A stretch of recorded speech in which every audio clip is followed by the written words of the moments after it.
বিসমিল্লাহির রহমানির রহিম। সুপ্রিয় দর্শকবৃন্দ, যারা আমার ভিডিওটি দেখছেন, আপনাদের সবার প্রতি আমার সালাম ও শুভেচ্ছা। প্রিয় দর্শকবৃন্দ, আমার আজকের বিষয়টা জাতীয় পার্টির সমসাময়িক পরিস্থিতি এবং জাতীয় পার্টিকে নিয়ে অন্যান্য দলের অবস্থান। আপনারা সবাই জানেন, জাতীয় পার্টি প্রতিষ্ঠিত হয়েছে 1986 সালে। 9 বৎসর দেশ পরিচালনা করার অভিজ্ঞতা আছে জাতীয় পার্টির নেতাদের, এবং 90 সনে হোসেন মোহাম্মদ এরশাদ পদত্যাগ করার পর থেকে 35 বৎসর জাতীয় পার্টির নেতাকর্মীরা মাঠে ময়দানে এক প্রতিকূল পরিবেশে রাজনীতি করে যাচ্ছে।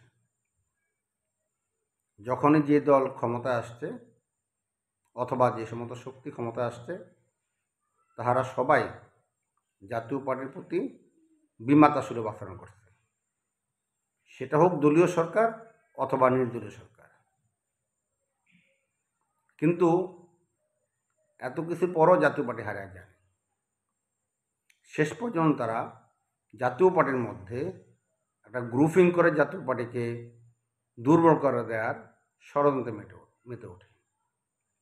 এবং প্রথম করেন শেখ হাসিনা 96 নির্বাচনের পরে, দ্বিতীয় আঘাতটা করে বিএনপি, তাদের সাথে 4 দলীয় জোট করে জাতীয় পার্টি,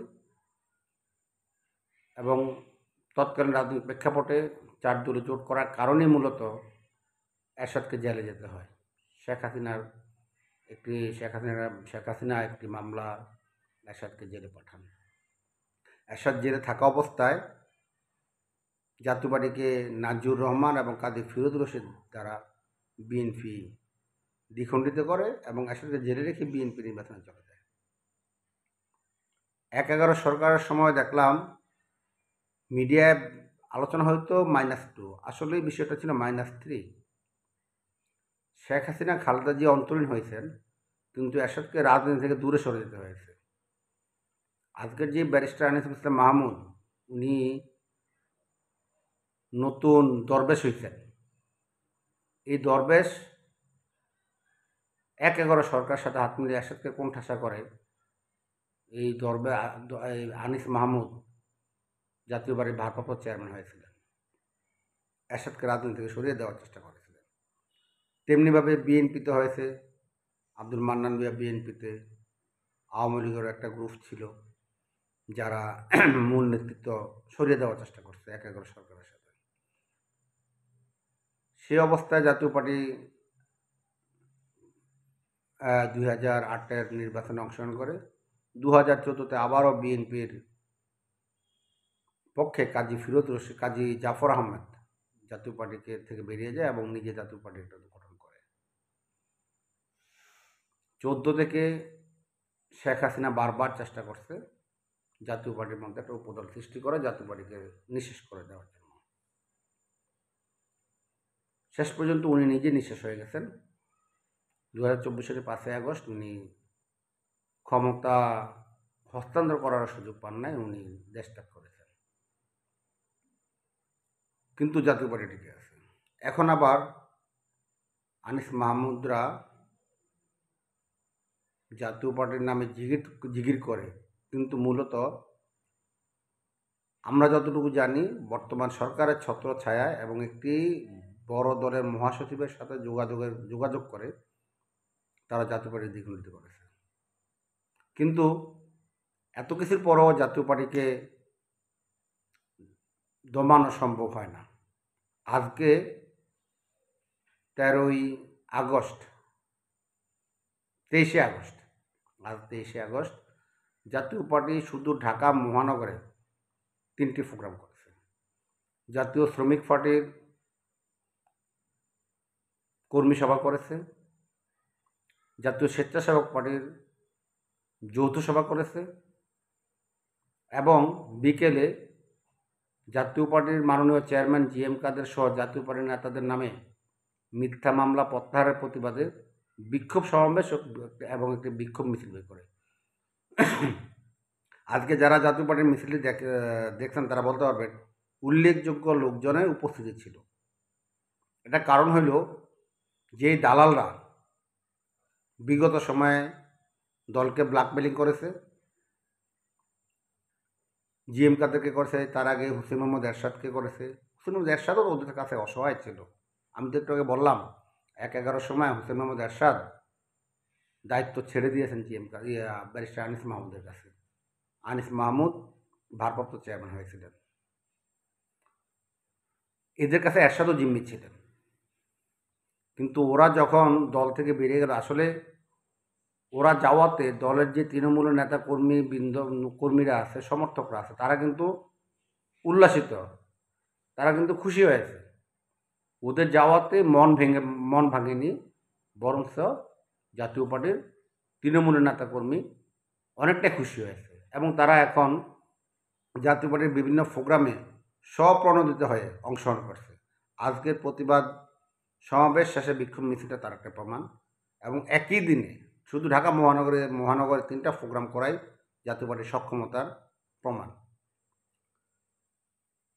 জাতীয় পার্টির মাননীয় চেয়ারম্যান জনবন্ধু জিএম কাদের, মহাসচিব উদীয়মান নেতা ব্যারিস্টার শামীম হায়দার পাটোয়ারি, ওনারা বলেছেন যদি নির্বাচনে সুষ্ঠু পরিবেশ থাকে তাহলে জাতীয় পার্টি নির্বাচনে অংশগ্রহণ করবে, আর যদি সুষ্ঠু পরিবেশ না থাকে তখন জাতীয় পার্টি নির্বাচন করবে কি করবে না সেটা সে বিবেচনা করবে।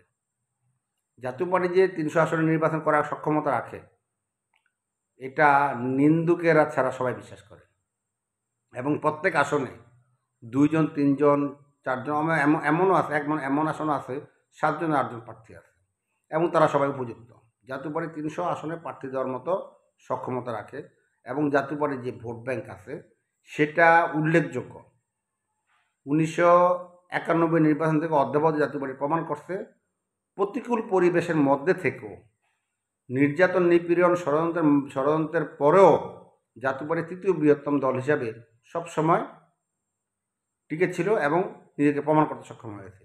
যদি জাতীয় পার্টি অন্য সবার মতো সমান সুযোগ পায় তাহলে ফলাফল ভিন্ন হবে। জাতীয় পার্টির পক্ষে গণজোয়ার সৃষ্টি হবে। আমি গতকালকে জামায়াতের প্রসঙ্গে কথা বলেছিলাম, তাদের ভয়টা এখানে, যদি জাতীয় পার্টি সমান সুযোগ পায়, লেভেল প্লেইং ফিল্ড পায় এবং নির্বাচন সুষ্ঠুভাবে হয় তাহলে জোয়ারটা জাতীয় পার্টির পক্ষে যাবে। বিএনপির প্রতিদ্বন্দ্বী হিসেবে জামাত যেটা আশা করে জাতীয় পার্টি থাকলে সেটা তারা পারবে না, এই জন্য তাদের ষড়যন্ত্রটা। কিন্তু তাদের কারো কোনো ষড়যন্ত্র কাজ হবে না। তারা এতদিন ছাত্রদের দিয়ে করিয়েছে, কিন্তু ছাত্ররা যখন বুঝতে পেরেছে অথবা তারা পিছুটান দিয়েছে, এখন জামাতের এই আবু তাহের নামে এক ভদ্রলোক, উনি গতকালকে বলছেন জাতীয় পার্টি নাকি দোষর। আরে বেটা, আমরা তো পাকিস্তানি হানাদারদের দোষর না, যারা পাকিস্তানি হানাদারদের দোষর, যাদের কারণে 30 লক্ষ মানুষ শহীদ হয়েছে, যাদের কারণে 2 লক্ষ মা বোন ইজ্জত হারিয়েছে, যাদের কারণে বাংলাদেশের স্বাধীনতা হুমকির মুখে, আমরা তো তাদের দোষর না। সেই জামাত তো বাংলাদেশের রাজনীতি করার অধিকারই রাখে না, তারা তো পাকিস্তানের জন্মই মানে না। তারা কি করে আজকে সংস্কার? আমি কিছুদিন আগে একটা বক্তৃতা শুনেছি, বিএনপির নেতা, সাবেক ছাত্রনেতা হাবিবুর নবী খান সোহেল, উনি চমৎকার বলেছেন জামাত তো সংস্কার চায়, এটা বলে উনি হাসছেন। আসলে ওনার হাসিটা সঠিক, বিদ্রুপাত্মক হোক আর ব্যঙ্গাত্মক হোক, যে জামাত এই দেশ চায় না তারা এই দেশে রাজনীতি করার অধিকার রাখে কীভাবে? এবং এই পর্যন্ত তারা 71-এ তাদের ভূমিকা নিয়ে জাতির কাছে ক্ষমা প্রার্থনা করে না। আওয়ামী লীগের দোষ থাকতে পারে, কিন্তু তাদের নেতৃত্বে স্বাধীনতা যুদ্ধ হয়েছে। যারা দোষ করেছে তাদের বিচার চাই। আমি এখনও বলছি তাদের বিচার চাই এবং আমি শেখ হাসিনার বিচার চাই। শেখ হাসিনার অতি বাড়াবাড়ির কারণেই এত কিছু হয়েছে, এই কারণে আমি শেখ হাসিনার বিচার চাই। কিন্তু তার মানে হয় না একটা প্রতিষ্ঠানকে ধ্বংস করে দিতে হবে। কিন্তু বাংলাদেশে যারা স্বাধীনতা বিশ্বাসী, জাতীয় পার্টি, আওয়ামী লীগ, বিএনপি, এর বাইরে গিয়ে জামাত কিছু একটা করবে, এটা বোকা ছাড়া অন্য কেউ বিশ্বাস করে না। এটা অন্য কেউ বিশ্বাস করে না। তো আমি যেটা বলতেছিলাম, জাতীয় পার্টি যদি নির্বাচন সুষ্ঠু পরিবেশ পায় 300 আসনে প্রার্থী দিতে পারবে। 300 আসনে প্রার্থী দেওয়ার সক্ষমতা আছে, আজকে সেটা প্রমাণ করছে। এবং আমি যতটুকু অনুমান করতেছি এই সমস্ত প্রোগ্রামের মাধ্যমে মাননীয় চেয়ারম্যান আগামী নির্বাচনের একটা প্রাক প্রস্তুতি নিয়ে রাখছেন। যদি নির্বাচনের পরিবেশ ঠিক থাকে হয়তো নির্বাচনে যাবেন, এবং জাতীয় পার্টি যদি সুষ্ঠু পরিবেশ পায়, একটি সুন্দর নির্বাচন পায়, তাহলে হয়তো ম্যাজিক ফিগার জাতীয় পার্টি পেয়ে যেতে পারে। এটাই ষড়যন্ত্রকারীদের আশঙ্কা। কারণ ডক্টর ইউনূস উনি একটা সেফ এক্সিট চাইতেছেন, উনি এখানেও ভয় পাচ্ছেন। কারণ যদি জাতীয় পার্টি ম্যাজিক ফিগার পেয়ে যায় তাহলে তো ডক্টর ইউনূসের সেফ এক্সিটটা কঠিন হয়ে যাবে। কিন্তু আমি জাতীয় পার্টি একজন তৃণমূলের কর্মী হিসেবে বলতে চাই, আপনি সবার সাথে সমান আচরণ করেন, মাননীয় প্রধান উপদেষ্টা সবার সাথে ঐক্য করেন, একটি শান্তি শৃঙ্খলা ফিরিয়ে আনেন, আইনশৃঙ্খলা বাহিনীকে সক্রিয় করেন, মানুষ আপনাকে বিশ্বাস করবে। এবং আপনার যে সেফ এক্সিট ইনডেমনিটি, এটা নিয়ে জাতি মনে হয় আপনাকে হতাশ করবে না। আমি আশা করি আপনিও এই এনসিপি, জামাত ওদের কথায়, ওদের খপ্পরে পড়ে নিজেকে জাতির কাছে ভিলেন হিসেবে পরিচিত হবেন না। এই জাতি আপনাকে কিন্তু হিরো হিসেবে এনেছে। আমরা আশা করি আপনি হিরো হিসেবেই দায়িত্ব থেকে বিদায় নেবেন। আর যদি আপনি নিজেকে সেটা প্রমাণ করতে ব্যর্থ হন তাহলে জনগণ একসময় আপনাকে ভিলেন হিসেবে চিহ্নিত করব। আমি আশা করি যারা আমার ভিডিওটি দেখছেন আপনাদের সবার যদি কোনো মতামত থাকে কমেন্টে জানাবেন, এবং সম্ভব হলে আমার এই চ্যানেলটি সাবস্ক্রাইব করবেন। সবাইকে ধন্যবাদ। আসসালামু আলাইকুম রহমতুল্লাহি ওয়া বারাকাতুহু।